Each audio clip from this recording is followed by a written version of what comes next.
When I was in junior high school, I joined the soccer club. Before that, I never really exercised. I preferred reading or playing video games. I didn't like to move because I got tired very easily. At first, soccer was very difficult for me.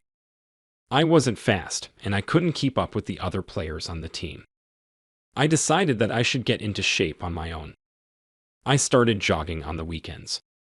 I hated it at first, but after a couple of weeks it started to get easier. I could run longer and faster than before. During soccer practice, I started scoring goals. That was fun. It felt good to move around, and I was much healthier than I was before joining the team.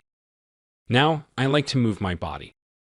I have more energy to do all the things I enjoy. If you don't like exercising, I think you should join a sports club at school. You will have fun and become healthy at the same time.